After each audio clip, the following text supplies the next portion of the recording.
اللهم صل على سيدنا ومولانا محمد.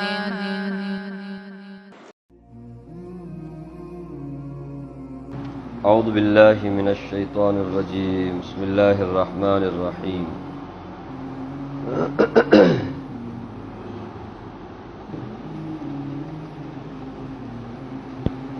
وَإِذْ قَالَ إِبْرَاهِيمُ لِأَبِيهِ آزَرَ أَتَتَّخِذُ أَصْنَامًا آلِهَةً إِنِّي أَرَاكَ وَقَوْمَكَ فِي ضَلَالٍ مُبِينٍ. یہ سورہ انعام کی ایک آیت آپ کے سامنے پڑھی گئی، 74. پچھلی آیتوں میں شرک کی تردید تھی اور مشرکین کفار جو مسلمانوں سے یہ توقع رکھتے تھے، امید رکھتے تھے کہ مسلمان الٹے مشرک ہو جائیں، اپنے باپ دادا کے دین پر آئیں، رسول اللہ صلی اللہ علیہ وسلم کی دعوت کو ٹھکرائے، تو اس پر اللہ تعالیٰ نے یہ آیت نازل فرمائی، پیغمبر آپ کہو اور تمام مسلمان بھی کہیں کہ کیا ہم اللہ کے علاوہ جن کی تم پوجا کرتے ہو ان کو ہم بھی پوجیں، ان کو ہم بھی پکاریں، جو نہ نفع پہنچا سکتے ہیں نہ نقصان پہنچا سکتے ہیں، جن کے ہاتھ میں کچھ بھی نہیں ہے، جن کے اختیار میں کچھ بھی نہیں ہے، تو ہم ان کی پوجا پاٹ کریں؟ یہ ہم سے نہیں ہو سکتا. ہمیں تو یہ حکم دیا گیا ہے کہ ہم رب العالمین کے لیے کیا کریں؟ فرما برداری کریں، اس کی بات مانیں، اور اس کا حکم یہی ہے کہ ایک اللہ کے سوا اور کسی کی عبادت مت کرو، کسی کے اندر کوئی تصرف کرنے کا کوئی اختیار نہیں.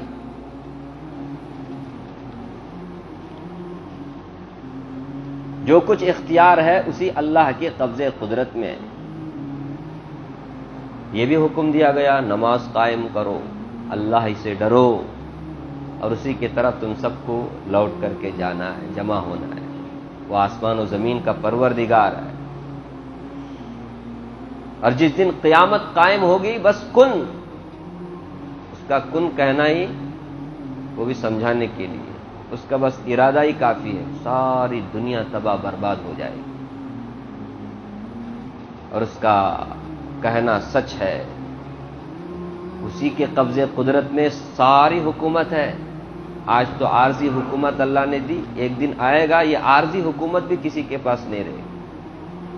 آج بھی اللہ ہی مالک ہے، اور کل قیامت کے دن جب سور پھونکا جائے گا اس ٹائم پہ بھی اللہ تعالیٰ، اور یہ عارضی مل کے سب کی ختم ہو جائے گی. تو اس دن سے پہلے اس دن کو مانو اور اس دن کی تیاری کرو اور ایک اللہ کی عبادت کرو. یہ مسلمانوں سے کہلوایا گیا، مشرکین کو منہ توڑ جواب دو کہ ہم توحید چھوڑنے والے نہیں. خیر، ابھی اسی سلسلے کی کڑی سمجھیے. حضرت ابراہیم علیہ السلام کا اللہ تعالیٰ نے یہاں واقعہ نقل کیا ہے. حضرت ابراہیم علیہ السلام نے جو توحید کے لیے قربانی دی اور شرک کی تردید میں شرک سے انہوں نے اسی نفرت کی کہ قرآن کریم میں حضرت موسیٰ علیہ السلام کے بعد سب سے زیادہ اگر کسی کا تذکرہ ہے تو وہ حضرت ابراہیم علیہ السلام کا ہے. اس کی ایک وجہ بھی ہے، کیونکہ اس زمانے میں جو بڑی بڑی قومیں تھیں، یہود، نصارہ اور عرب کے مشرکین کفار، ان سب کے نزدیک حضرت ابراہیم علیہ السلام بڑے قابل احترام بزرگ تھے، اور سب اپنی نسبت حضرت ابراہیم علیہ السلام کی طرف کرنے میں فخر محسوس کرتے تھے. ہم کوئی معمولی لوگ نہیں ہیں بھائی، ہم حضرت ابراہیم علیہ السلام کے نسل سے ہیں. ظاہر سی بات ہے، یہود و نصارہ بنی اسرائیل ہیں. حضرت اسحاق علیہ السلام، حضرت یعقوب علیہ السلام حضرت اسحاق علیہ السلام کے واسطے سے حضرت ابراہیم علیہ السلام کی نسل سے ہیں. حضرت ابراہیم علیہ السلام کے بیٹے اسحاق، ان کے بیٹے یعقوب، اور ان کی نسل ہے بنی اسرائیل، یہود و نصارہ. وہ اپنے کو حضرت ابراہیم علیہ السلام کی طرف منسوب کرنے کو بڑی عزت سمجھتے تھے. اور ادھر مکہ میں اور پورے عرب میں یہود و نصارہ تو یہ مدینے میں اگر آباد ہوئے تھے وہ تو وہاں تھے، شام، فلسطین، اس طرف. آخری نبی پر ایمان لائیں گے سب سے پہلے ہم بول کر کے اس میں آئے تھے. پتہ چلا یہ بنو اسرائیل میں سے آئے نہیں، بنو اسماعیل میں سے چھوڑ دیا ضد کی وجہ سے. تو یہ پورا عرب، مشرکین، کفار، یہ حضرت اسماعیل علیہ السلام کے واسطے سے حضرت ابراہیم علیہ السلام کی نسل سے، اور یہ بھی اپنے آپ کو حضرت ابراہیم علیہ السلام کی طرف منسوب کرنے کو بڑی عزت سمجھتے تھے. بلکہ وہ تو کہتے تھے اصل ملت ابراہیمی پر ہم قائم ہیں، ابراہیم علیہ السلام کی ملت پر ہم ہیں. اور ان کی بات ایک حساب سے صحیح بھی تھی. کب تک؟ حضرت اسماعیل علیہ السلام کے انتقال کے 1500 سال تک توحید پر تھے عرب کے لوگ. رسول اللہ صلی اللہ علیہ وسلم سے 400-500 سال پہلے آپ کے اجداد میں سے قصی بن کلاب اس زمانے میں شرک کی ابتدا ہوئی. عمر ابن لحی تو کہیں شام میں تجارت کرنے کے لیے گیا تھا، وہاں کسی کو دیکھا کہ کیا کر رہے ہیں، مورتی لے کر کے پوجا کر رہے ہیں. اچھا لگ گیا، وہ مورتی لے کر کے ادھر کعبہ میں لگا دیا. سمجھ رہے؟ وہاں سے مورتی پوجا شروع ہوئی، اور ایک نہیں کئی مورتیوں کو انہوں نے وہاں رکھا. کیا گھر میں بھی، جیب میں بھی، جہاں جاتے تھے. پورا عرب اکا دکا شہر چھوڑ کر کے شرک میں مبتلا ہو گیا. جب رسول اللہ صلی اللہ علیہ وسلم دنیا میں تشریف لائے، مکہ کی حالت، عرب کی حالت شرک میں ڈوبی ہوئی تھی. پوری قوم اکا دکا چھوڑ گئی، قریب قریب سب. تو میں کیا عرض کر رہا تھا؟ ہاں، تو یہود و نصارہ بھی ادھر عرب کے لوگ بھی، مکہ کے لوگ بھی اپنے آپ کو حضرت ابراہیم علیہ السلام کی طرف منسوب کرتے ہوئے بلکہ کہتے تھے کہ اصل ملت ابراہیم ہم ہی ہیں، ہم ہی اصل حضرت ابراہیم علیہ السلام کی ملت پر قائم. جبکہ 400-500 سال پہلے ہی ان کا سلسلہ کٹ ہو گیا حضرت ابراہیم علیہ السلام سے. اب بچی کچی حج کے جو اعمال ہیں وہ تھے، باقی ان کے اندر شرک رچ بس گیا تھا. اس لیے اللہ تبارک و تعالی نے حضرت ابراہیم علیہ السلام کا تذکرہ قرآن کریم میں جگہ جگہ کیا ہے، اور یہ انہیں بتایا ہے، تنبیہ کی ہے. مشرکین عرب اور مکہ اور کیا کہتے ہیں عرب کے مشرکین کو کہا کہ تم ابراہیم علیہ السلام کی ملت پر بولتے ہو. حضرت ابراہیم علیہ السلام تو شرک نہیں کرتے تھے، وہ تو شرک کے دشمن تھے، وہ تو توحید پرست تھے، وہ تو ابو الموحدین تھے. انہوں نے توحید کی ایسی ایسی نزاکت اپنی زندگی میں، اپنی سیرت میں، اپنی لائف میں انہوں نے بتائی ہے. ویسی نزاکت آپ قرآن کریم میں کہیں بھی نہیں دیکھیں گے. کیا ان کا بتوں کو توڑنا قرآن میں ہے، اللہ نے اس کو نقل کیا ہے. اتنی نفرت شرک سے، اور تم شرک کر کے بولتے حضرت ابراہیم علیہ السلام کی اولاد ہو. حضرت ابراہیم علیہ السلام ایسے نہیں تھے. کون تھے حضرت ابراہیم علیہ السلام؟ اللہ تعالیٰ نے نقل کیا ہے، ان کی دعوت کو نقل کیا ہے. انہوں نے کیا دعوت دی اپنی قوم کو، اپنے باپ کو؟ فرمایا وَإِذْ قَالَ إِبْرَاهِيمُ، یاد کرو اس زمانے کو جبکہ ابراہیم علیہ السلام نے کہا لِأَبِيهِ، اپنے باپ کو. کون ہے وہ؟ آزر، اس کا نام کیا ہے؟ آزر. أَتَتَّخِذُ أَصْنَامًا آلِهَةً، کیا آپ بتوں کو معبود بناتے ہو؟ اصنام، صنم ان کی جمع. صنم ایسے بتوں کو کہا جاتا ہے، صنم.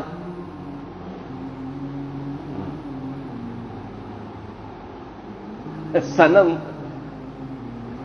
نہیں سنا ہے؟ حنیف بھائی برابر بولے، سنے بول کے. فلموں میں صنم بول کر کے بولتے صنم.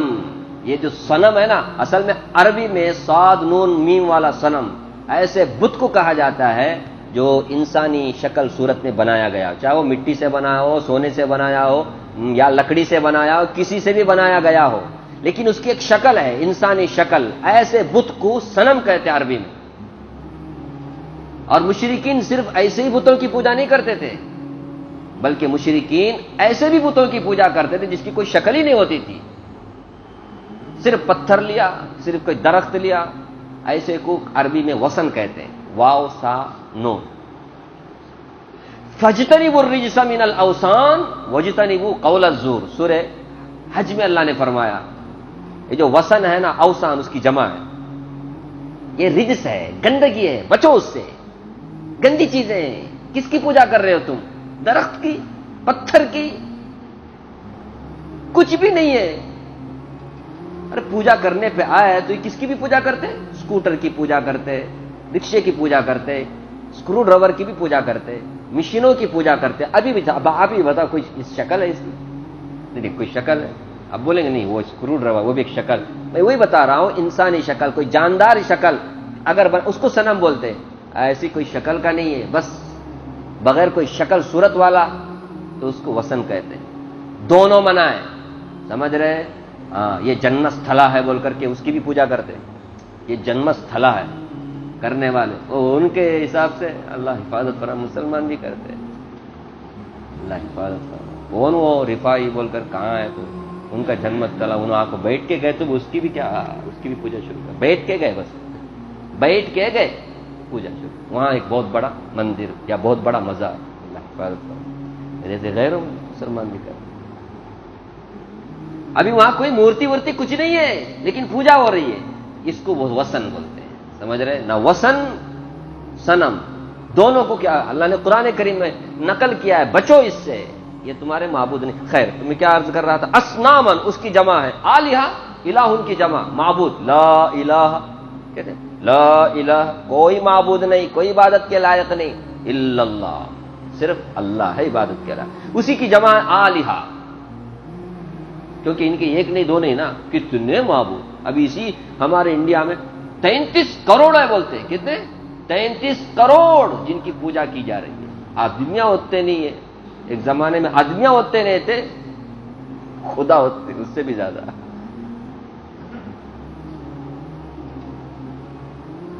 تو فرمایا وہ ذرا یاد کرو زمانے کو، ابراہیم علیہ السلام نے اپنے باپ، جب حضرت ابراہیم علیہ السلام پیدا ہوئے، عراق ملک تھا، بابل شہر تھا، اب بابل شہر وہ تو کھنڈرات میں بدل گیا ہے، بابل شہر آج کا بغداد ہے نا، بغداد سے قریب 70-80 کلومیٹر کی دوری پر واقع تھا، بڑا متمدن ترقی یافتہ یہ شہر تھا، جیسے ایک زمانے میں آپ بنگلور لے ہو، ممبئی لے ہو، کیسا شہر ہے؟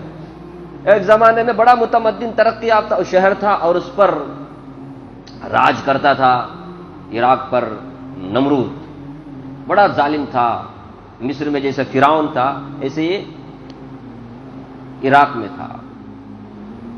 پوری قوم، پورا ملک، پورا شہر کیا تھا؟ شرک میں ڈوبا ہوا تھا، اور جس گھر میں پیدا ہوئے حضرت ابراہیم علیہ السلام، باپ خود بتوں کو بناتا تھا، بتوں کو بیچتا تھا، اور بلکہ مندر میں پجاری بھی تھا۔ ایسے گھر میں حضرت ابراہیم علیہ السلام پیدا ہو رہے ہیں، اللہ کی قدرت ہے، اللہ کی شان ہے۔ ہاں، یہاں باپ کو آزر کہا گیا ہے، باپ کا نام آزر، شیعہ لوگ بولتے ہیں نہیں یہ چاچا ہے، سو باپ نہیں، عربی میں نا چاچا کو بھی باپ کہا جاتا ہے، ہاں برابر، لیکن یہاں پر باپ کو چاچا بولنے کی ضرورت نہیں ہے، کیونکہ یہاں صاف صاف باپ ہی کہا ہے، جب تک کوئی دلیل نہ ہو ٹھوس، اس وقت تک ابن کو چچا کے معنی میں استعمال نہیں کر سکتے۔ ابن عربی میں باپ کو ہی کہا جاتا ہے۔ ان کا کیا کہنا معلوم؟ ان کا ایک عقیدہ کہ نبی، اس کا باپ کبھی کافر نہیں ہو سکتا، باپ مشرک نہیں ہو سکتا، نبی کا سلسلہ ایسا رہتا ہے، ان کی کھوپڑی، ان کا استدلال، جبکہ اتنا تکلف کرنے کی ضرورت نہیں، قرآن کریم میں جگہ جگہ ہے، نبی کا بیٹا کافر ہے، حضرت نوح علیہ السلام اتنا بڑا جلیل قدر نبی، ان کا بیٹا کافر تھا، وہ ڈوب کر کے مر گیا، سورہ ہود میں ہے۔ ان کی بیوی حضرت لوط علیہ السلام کی بیوی، ارے باپ بیٹے سے بھی قریبی رشتہ ہوتا ہے میاں بیوی کا، کیا بولتا ہے نہیں، میاں بیوی کا رشتہ بہت قریب والا ہوتا ہے، ہاں، اعضاء مستورہ باپ بیٹا ایک دوسرے کا نہیں دیکھ سکتے، لیکن میاں بیوی دیکھ سکتے ہیں، وہ تو ملتے ہی ہیں کہتے بیڈ روم میں، اتنی قربت والی اس رشتے میں جب بیوی کافر ہو سکتی ہے، اللہ کی شان ہے۔ اور اللہ بتا رہے ہیں کہ ہدایت اللہ کی توفیق سے ملتی ہے، رشتہ داری سے نہیں ملتی۔ رشتہ داری سے، ریلیشن شپ سے ہدایت نہیں ملتی۔ ہدایت کس سے ملتی ہے؟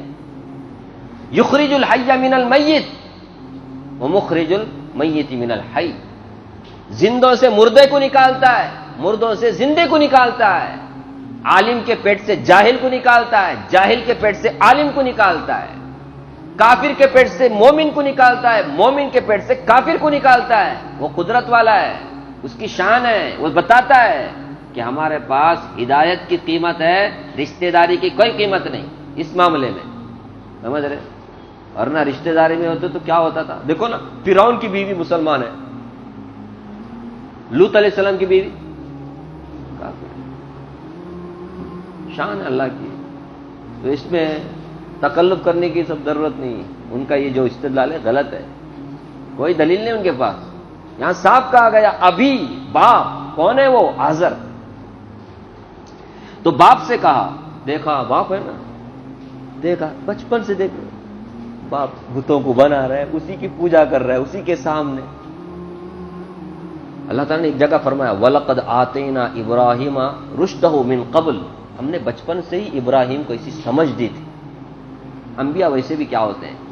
بچپن سے ہی، ویسے بچپنا ہی ایک معصومہ ہوتا ہے، معصوم زمانہ۔ انبیاء تو پوری زندگی معصوم ہوتے ہیں، گناہوں سے بچے رہتے ہیں، اللہ نے ویسا انتظام کیا ہوا ہوتا ہے، کیونکہ ان کو تو تعلیم دینی ہوتی ہے نا دوسروں کو، اور خود اگر گندگی میں ملوث رہے دوسروں کو کیا تعلیم دے گی؟ تو ابراہیم علیہ السلام دیکھ رہے تھے اپنے باپ کو، اس لیے جیسے ہی کچھ سمجھ آ گئی بولنے کی کچھ، ابراہیم علیہ السلام نے سمجھایا اپنے باپ کو کہ ابا اتت، یہاں تو ابا کا ذکر ہے نا، سورہ انبیاء میں ابا کے ساتھ قوم کا بھی تذکرہ ہے، اور سورہ بقرہ میں بادشاہ نمرود کا بھی تذکرہ ہے۔ کسی کو نہیں چھوڑا حضرت ابراہیم علیہ السلام نے، سب کو، لیکن سب سے پہلے ابا، کیونکہ نبی صلی اللہ علیہ وسلم کو بھی پہلے کیا کہا گیا؟ وَأَنذِرْ عَشِيرَتَكَ الْأَقْرَبِينَ، پیغمبر سب سے پہلے آپ اپنے قریبی رشتہ داروں کو ڈرائیے، پہلے اپنے گھر والوں کو پہلے سدھاریے، اس کے بعد باہر۔ سدھرے ٹھیک ہے، نہیں سدھرے تو کوئی بات نہیں، پھر اس دائرے کو وسیع کرنا۔ یہ نہیں ہے کہ گھر والے سدھرے نہیں تو باہر والوں کو دینا نہیں دعوت، ایسا نہیں۔ ہمارے نبی صلی اللہ علیہ وسلم کے گھر والوں میں کتنے لوگ مسلمان ہوئے؟ کتنے لوگ مسلمان ہوئے؟ چینے چنے چند لوگ مسلمان ہوئے شروع میں، یہ تو ہمارے نبی صلی اللہ علیہ وسلم وہیں تک رہے، آگے بڑھے۔ تو نہیں تو کیا ہوا؟ کوئی دوسرا ایمان لائے گا نا۔ مکے والے نہیں لائے، طائف چلے گئے آپ صلی اللہ علیہ وسلم، پھر مکہ کو بھی چھوڑ دیا، کہاں چلے گئے؟ سیدھا مدینہ چلے گئے۔ نہیں مانے تو ٹھیک ہے، نہیں مانے تو کیا کرنے کا؟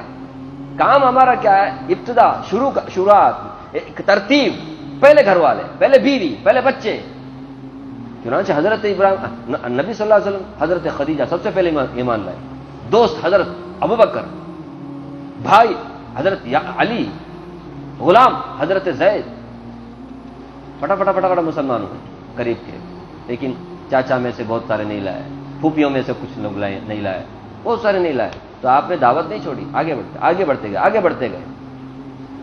تو حضرت ابراہیم علیہ السلام سب سے پہلے کیا کر رہے ہیں؟ باپ کو دعوت دے رہے ہیں، اس کے بعد قوم کو بھی دعوت دیتے ہیں۔ قوم سمجھی نہیں تو پھر ان کے میلے پہ جانے پر مندر میں جا کر کے توڑ پھوڑ کر دیا۔ یہاں تو وضاحت نہیں ہے، سورہ مریم میں وضاحت ہے۔ ابا سے کہا یا ابتی لا تعبد الشیطان، یہ جو آپ کر رہے ہیں نا یہ شیطانی عبادت ہے، آپ شیطانی عبادت مت کرو۔ انی اخاف ان یمسک عذاب من الرحمن فتکون للشیطان ولیا، مجھے تو ڈر ہے کہیں اللہ کا عذاب آپ کو چھو نہ لے۔ کیا کر رہے ہیں ابا جان؟ یا ابتی انی قد جاءنی من العلم، میرے پاس علم ہے، اللہ نے مجھے ایک علم دی، مجھے ایک سمجھ دی، اس حساب سے یہ جو آپ کر رہے ہیں اپنے ہاتھوں سے ہی بنا کر کے آپ اس کی پوجا کر رہے ہیں، اس کے اندر کیا طاقت ہے؟ یہ کیا دے گا آپ کو؟ یہ خود آپ نے بنایا ہے، یہ نہ دیکھ سکتے ہیں، نہ سن سکتے ہیں، نہ پکڑ سکتے ہیں، نہ کھا سکتے ہیں، نہ پی سکتے ہیں، نہ چل پھر سکتے ہیں، کچھ نہیں کر سکتے ابا جان۔ یہ ساری تفصیل ہے جس کے اندر قرآن کریم شارٹ اینڈ سویٹ سمجھنے کا۔ ابا جان آپ اپنے ہاتھوں سے بنائے ہوئے، انی اراک وقومک فی ضلال مبین، کہنے لگے میں آپ کو بھی، وقومک اور آپ کی قوم کو بھی، اپنی قوم نہیں کہا، اپنی قوم کب ہوگی؟ جب وہ توحید پرست ہوگی تب نہ، توحید پرست نہیں ہے، ابھی بھی شرک میں ہے، تو پھر وہ شرک والوں کی طرف نسبت کرتے ہوئے کہا جائے گا آپ کی قوم فی ضلال مبین، کھلے ہوئے گمراہی میں، اراکا، میں دیکھ رہا ہوں، یرا، ارے ترا اس سے پہلے بھی آیا ہے، دیکھنے کا معنی، اسی سے ارا، متکلم، واحد متکلم، میں دیکھ رہا ہوں آپ کو، و قومک کا، اور آپ کی قوم کو، فی ضلال مبین، کھلے گمراہی میں۔ یہ ہدایت نہیں ہے، یہ صحیح راستہ نہیں ہے۔ اپنے ہاتھوں سے بنا کر کے پوجنا، یہ کون سا طریقہ ہے؟ نہیں، تھوڑی سی بھی عقل استعمال کرو۔ اس بت سے زیادہ طاقتور کون ہے؟ ارے انسان خود ہے نا۔ پوجا کرنے کا اتنا چلتا پھرتا کوئی چیز کو کرتے تو پھر بھی سمجھ میں آتا، تو اپنے ہاتھوں سے بنا کر کے پوجا جائے۔ سمجھایا حضرت ابراہیم علیہ السلام نے، باپ سمجھنے کے بجائے کیا کہا؟ یہاں تو نہیں ہے، یہاں تو نہیں ہے، سورہ مریم میں ہے، کیا بول رہا ہے؟ قال اراغب انت عن آلہتی یا ابراہیم لئن لم تنتہ لارجمنک واہجرنی ملیہ۔ بہت ہوا، تو میرے اور میرے قوم کے بارے میں اور میرے بتوں کے بارے میں تو ایسا بول رہا ہے، میں بتوں کی بے عزتی برداشت نہیں کر سکتا، اگر تو اپنی اس دعوت سے باز نہیں آیا تو پتھر مار کے تیرے کو میں ہلاک کروں گا۔ باپ بیٹے کو بول رہا ہے۔ حضرت ابراہیم علیہ السلام نے اس کے جواب میں اینٹ کا جواب پتھر سے ایسا کر نہیں کہا، قال سلام علیک، ابا جان اللہ آپ پر سلامتی نازل کرے، ساستغفر لک ربی انہ کان بی حفیہ، میں آپ کی مغفرت کے لیے اللہ سے دعا کرتے رہوں گا، اللہ بڑا مہربان ہے، میں آپ کے لیے دعا کرتا رہوں گا کہ اللہ آپ کو صحیح سمجھ دے، آپ کو ہدایت دے، آپ ایک اللہ کی عبادت کرنے والے بن جائے، اپنے ہاتھوں سے بنائے ہوئے ان بتوں کی پوجا سے آپ بات دعا دے کر کے۔ پھر قوم کو بھی سمجھایا، قوم بھی نہیں سمجھی۔ اس کے بعد میں بادشاہ نمرود کے سامنے بھی کیا ہو رہی ہے؟ آپ حضرت ابراہیم علیہ السلام کا مناظرہ ہوتا ہے، اس کا ذکر سورہ بقرہ میں ہو چکا ہے۔ اتنا سب کرنے کے باوجود بھی مسلمان کوئی بھی نہیں ہوا۔ اکا دکا بیوی مسلمان، اپنا بھتیجا حضرت لوط علیہ السلام مسلمان، کون مسلمان نہیں؟ سوچو، آج ہم کیا ہو جاتے ہیں؟ مایوس ہو جاتے ہیں، نہیں کتنا بولے تو بھی مانتا نہیں۔ ارے ماننا نہیں ماننا تو اللہ تعالیٰ کے ہاتھ میں ہے نا، اس کے دل کو بدلنے والا اللہ ہے، ہمارا کام بولنا۔ مانے تو ثواب ملتا ہے، نہیں مانے تو ثواب نہیں ملتا، ایسا کچھ ہے کیا؟ تو حضرت ابراہیم علیہ السلام ثواب نہیں ملے گا؟ حضرت نوح علیہ السلام 950 سال تک محنت کرے، صرف کتنے لوگ مسلمان ہوئے؟ 70-80 لوگ مسلمان۔ اور آتا ہے عرب، اس میں رواج سے یہ بھی معلوم ہوتا ہے کل قیامت کے دن رسول اللہ صلی اللہ علیہ وسلم کی امت کے لوگ بہت زیادہ ہوں گے، آپ کے ماننے والے۔ اور بعض نبیوں کے پیچھے جو امتی ہوں گے نا، 1-2، اور کسی نبی کے پیچھے امتی نہیں ہوں گے۔ ہاں میرے بھائی، ماننے والے۔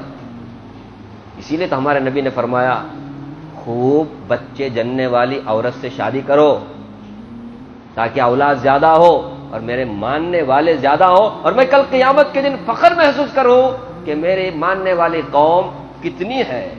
نہیں، ایک زمانہ تھا اپنے بچوں پر فخر کیا جاتا تھا، میرے 10 بچے 15 بچے، اب نہیں بھائی، نہیں بھائی، بچے نہیں چاہیے، انجوائے کرنا تو ان کو انجوائے ہونا، بچے نہ کو، کیا کیسا زمانہ ہے؟ نہیں، خیر کیا بول رہا تھا میں؟ تو سمجھایا حضرت ابراہیم علیہ السلام نے۔ آپ حضرت ابراہیم علیہ السلام کے زمانے میں صرف بتوں کے پجاری نہیں تھے، اس زمانے میں ستاروں کی بھی پوجا کرنے والے تھے۔ سابی ایک قوم گزری ہے، وہ ستاروں پر بڑا ستارے، آج بھی آپ دیکھیں گے ستاروں کی پوجا کرنے والے، سورج کی پوجا کرنے والے، چاند کی پوجا کرنے والے، فلاں ستاروں کی پوجا کرنے والے۔ اس زمانے میں حضرت ابراہیم علیہ السلام کے ایسے بھی لوگ تھے۔ تو حضرت ابراہیم علیہ السلام نے بڑا ہی دل نشین انداز میں، دل میں اترنے والے انداز میں ان کو سمجھایا۔ وہ کیا سمجھایا؟ آگے کی آیت میں ہے، یہ مشرکین کو سنایا جا رہا ہے۔ دیکھو نا، جس ابراہیم علیہ السلام کی ملت پر ہونے کا تم کو فخر ہے، وہ ابراہیم کون تھے؟ وہ تو شرک سے نفرت کرنے والے تھے، انہوں نے اپنے باپ کو تک نہیں چھوڑا، باپ کو بھی سمجھایا انہوں نے پیارے انداز میں۔ باپ نہیں سمجھا وہ بات الگ ہے، تم بول رہے ہم ملت ابراہیم، کہاں کی ملت ابراہیم؟ ابراہیم علیہ السلام تو کون ہے؟ آگے ہے، اس میں ہے، انی وجہت وجہی للذی فطر السماوات والارض حنیفا وما انا من المشرکین۔ شافعی مسلک میں آپ دیکھیں گے کہ نماز سے پہلے اس کو پڑھنا ہے، ہاں اس کے بعد میں کیا کرنا ہے؟ رکعت باندھنا ہے. اور بعد تو رکعت باندھنے کے بعد میں ثنا کے بجائے وجہتو ہی پڑھتے ہیں. نہیں ایسا بھی ہے، ایسی دعا ہے یہ. تو حضرت ابراہیم علیہ السلام کے اصل میں یہ دعا ہے. انہوں نے جو کہا میری وجہت وجہی للذی، میں نے تو اپنے چہرے کو، اپنے پورے ذات کو کیا کر دیا ہے؟ اس اللہ کے سپرد کر دیا، اس کے میں نے اسے کیا ڈائریکشن. فطر السماوات والارض حنیفا وما انا من المشرکین، میں مشرکوں میں سے نہیں ہوں. تو یہ ابراہیم علیہ السلام کی دعوت تفصیل انشاءاللہ کل آپ کے سامنے، پرسوں آپ کے سامنے آئے گی. اللہ تعالیٰ سے دعا فرمائے اللہ تعالیٰ مجھے بھی آپ کو بھی اللہ کی کتاب پڑھنے، سمجھنے اور اس کے تقاضے پر عمل کرنے کی توفیق عطا فرمائے.